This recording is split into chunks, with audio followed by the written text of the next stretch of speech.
donde se encuentra mi compañero Armando Guzmán, a quien saludo con mucho gusto. Armando, pues ahí está la amenaza que parece que se cumple, pero sigue el suspenso en torno a los alcances de estos aranceles que está planteando Donald Trump. ¿Cómo estás? Buenas tardes.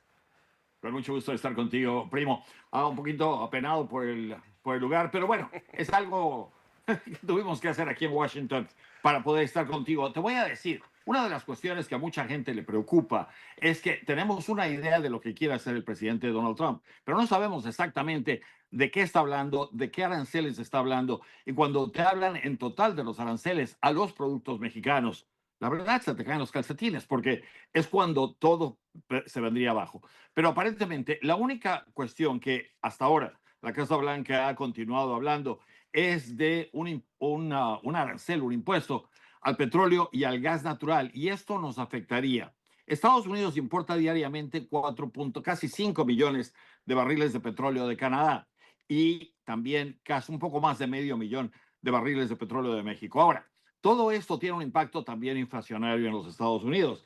Y si lo que hiciera no solamente Donald Trump para aumentar los precios, que eso al final de cuentas, o aumentar los impuestos, que al final de cuentas aumentaría los precios para la gente de los Estados Unidos, también imagínate si México toma represalias contra esto y también pone una serie de castigos a lo que podría ser compras importantes, en particularmente en los estados republicanos, que son los que muchos de ellos venden granos, por ejemplo, y algunas otras cosas a México, y el efecto que esto tendría. Pero estamos hablando, escucha, de gasolina, de gas natural, de aceite diésel, de maíz amarillo, de motores para vehículos, de vehículos en sí. Entonces, una serie de cuestiones que todavía va a tener que definir el presidente Donald Trump. Y esta noche tiene que pensar muy seriamente el daño que puede hacerle a la economía de los Estados Unidos.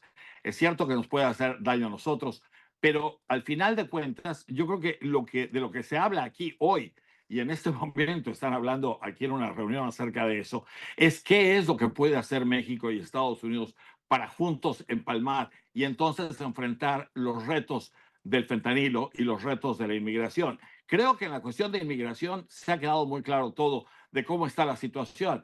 En la cuestión del fentanilo, hay que decirlo, primo, no solamente es cuestión de México, es cierto que nosotros producimos ese fentanilo en México, no tiene ningún caso seguirlo negando, pero la cuestión es qué es lo que puede hacer Estados Unidos para en esos contenedores, a través de esos millones de contenedores que entran todos los días a Estados Unidos, ser mucho más ágiles en detectarlos. Y te voy a decir, Sí. si se requirieran 3 toneladas, por ejemplo, de fentanilo en Estados Unidos, se requerirían algo así como 360 de cocaína para llenar la necesidad diaria de cocaína en los Estados Unidos. Pero si estamos hablando de 3 toneladas de fentanilo, imagínate lo fácil que es esconderla en cualquiera de esos Ujú. contenedores. Pero si Estados Unidos no está revisando esos contenedores, entonces es un tanto injusto que esté castigando a quienes lo pusieron ahí, pero que no lo están siguiendo. Y ellos tienen la manera de hacer ese tipo de inspecciones. Lo que pasa es que yo creo que a pesar de que hay supuestamente negociaciones y conversaciones entre los dos países, aparentemente hay necesidad de que estas conversaciones y de que estas negociaciones sean más amplias y sean mucho más claras.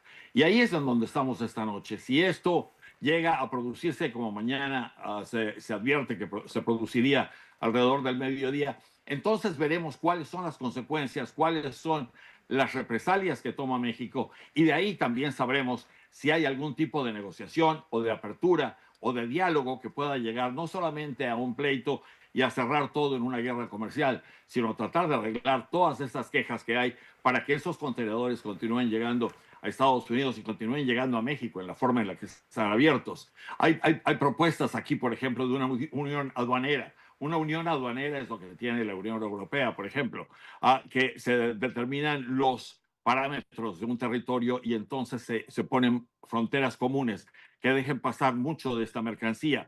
Si eso no funciona, y eso es más que nada un sueño, por ahora lo que sí sería importante es ver en qué forma los dos países o los tres países, porque ahora Canadá está metido en esto también, qué pueden hacer para remediarlo y para remediarlo en paz.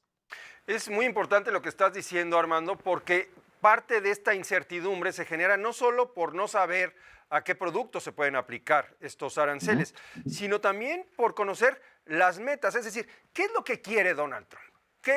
¿Cuáles son esos resultados que él necesita para liberar a México y a Canadá de esta amenaza? No sabemos si su objetivo es decir migración cero en un plazo de cuánto tiempo, ni tampoco saber cuál es la meta en cuanto o cómo seguir, ¿no?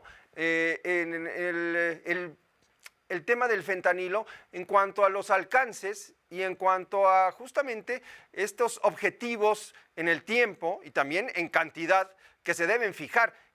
Estamos en una nebulosa absoluta, Armando. Totalmente, porque este tipo de comunicación me parece que está cerrado. Y a pesar de que hay negociaciones y que me dicen que hay negociaciones y se están comunicando, los dos países han sido totalmente abstractos en todo esto y Estados Unidos actúa como si estas negociaciones no estuvieran ocurriendo o como si no estuvieran dándole resultados. Ahora hay que recordar que lo que el mismo Donald Trump se ha dicho en sus libros 20 veces y 20 veces en discursos es que a él le gusta presionar y presionar fuerte en las negociaciones para ver si puede llegar hasta donde él quiere.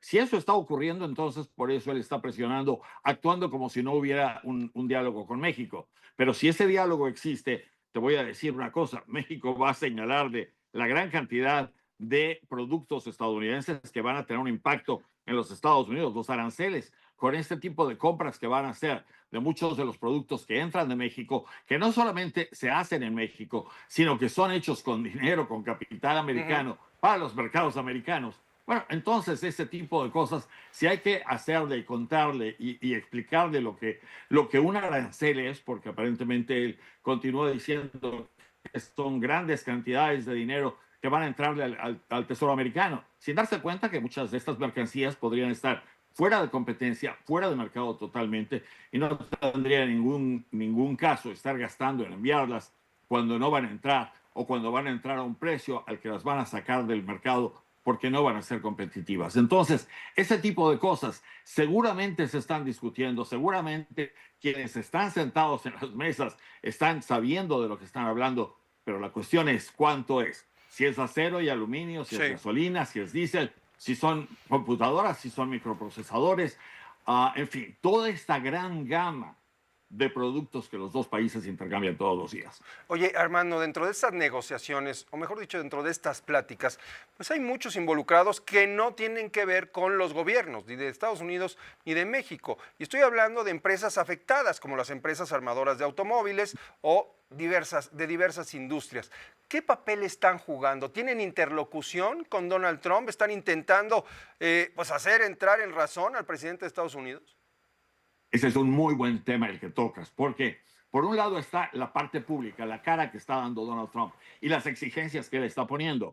Por el otro, sabemos que lo que quiere hacer también es hacer que esas armadoras, tanto de General Motors como de Ford Motor Company, como Stellantis, es lo que era Chrysler, que tiene un montón de marcas que fabrican, que regresen esas factorías a los Estados Unidos. Él le dice a la gente en Estados Unidos que esos empleos van a regresar y les van a dar el beneficio que tenían antes cuando estaban empleados por ellos. Lo que no le dice es que la mayoría de los automóviles hoy en las fábricas en Estados Unidos se hacen por robots. Entonces no es cierto que va a regresar con esos empleos. Lo que él quiere es sacar a esas empresas mexicanas. La cuestión es que esas empresas van a tener que hacer un cálculo muy, muy, muy cuidadoso.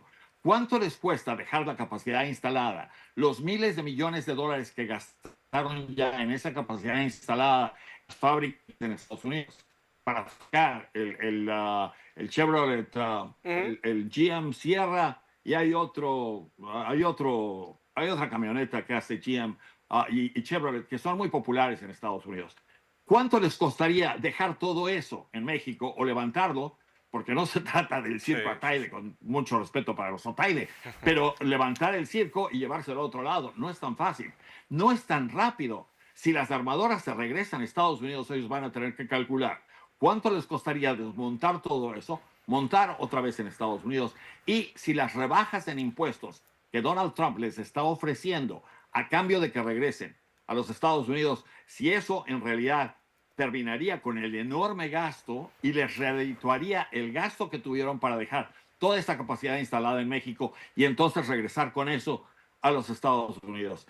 Es un cálculo que se puede hacer muy muy paso lento, Sí. porque es algo muy complicado, pero que tendría, eso es lo que tiene que ver si las armadoras se regresan o si no se regresan. Y una de las cosas que hemos visto Sí. es que las armadoras, por ejemplo, han estado eliminando personal, pero hay que tener cuidado porque esa eliminación de personal no fue por esta cuestión de Trump, sino fue por el énfasis que había en los autos eléctricos. Trump ya no los tiene. Entonces, lo que él quiere es que esto se regrese a Estados Unidos y que aquí estos trabajadores que tú ves empiecen a hacerlo. Sin embargo, mucho de esto, como te digo, ya ha sido cambiado por robots. Sí. Y esta gente no recuperaría esos empleos. Así es. Armando, muchas gracias por la colaboración. Muy buenas tardes.